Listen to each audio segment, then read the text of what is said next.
Cutiepies. I am Fiona Apple Tamo from STEM 11 Y1-2.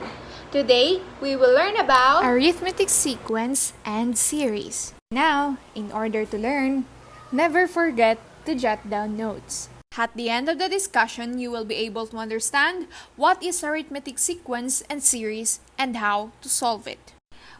While watching this video, just like what I said earlier, jot down notes and pay attention so you can follow the instructions and steps. Following this rule, you will never be missed out. Okay, let's start. Let's define what is arithmetic sequence and series. An arithmetic sequence has a constant difference each term, while arithmetic series is the sum of a sequence. These are the following symbols that you can find at arithmetic sequence and series. A sub 1 refers to first term, while a sub n is called the nth term.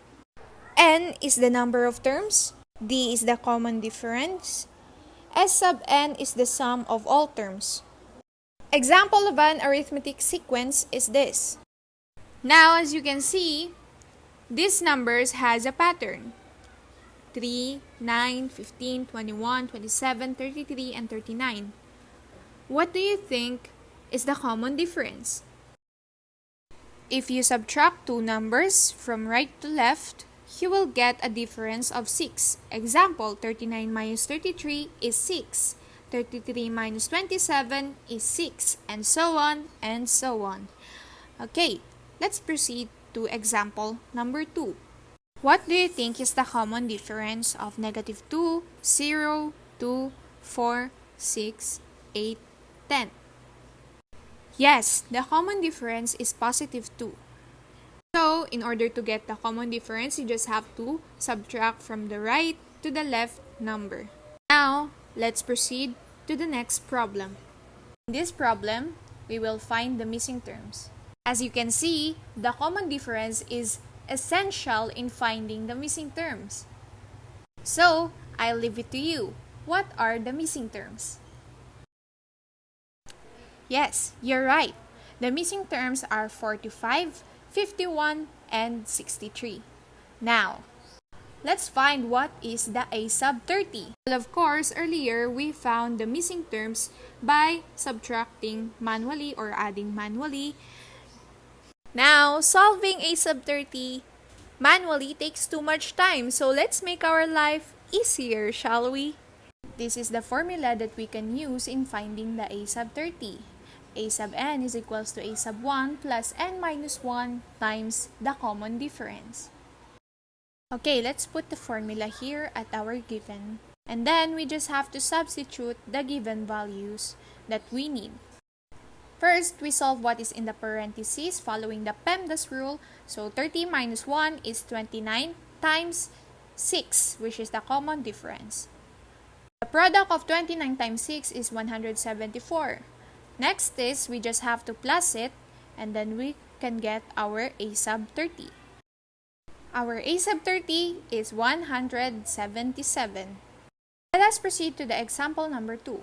First is that we put the formula, and then we substitute the given values. Next is that we solve what is in the parentheses. So 100 minus 1 is 99. 99 times 2 is 198. Negative 2 plus 198 is 196. So if you are wondering how did it become 196, simply because we follow the integers rule of the addition. It is not the same sign we should subtract, but we should copy the sign of the bigger number. Next, let's proceed to arithmetic series. Find the sum of the given sequence. The sum of the given sequence is 900. Adding this manually takes too much time, so we should get our formula. To make our life easier, this is the formula. S sub n is equals to n times a sub 1 plus a sub n divided by 2.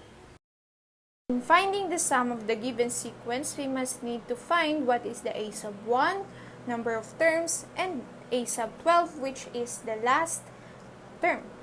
Next is that we put our formula and then substitute the given values. Again, following the PEMDAS rule, we must need to solve first what is in the parentheses. So, 9 plus 141 is 150. So, 150 divided by 2 is 75.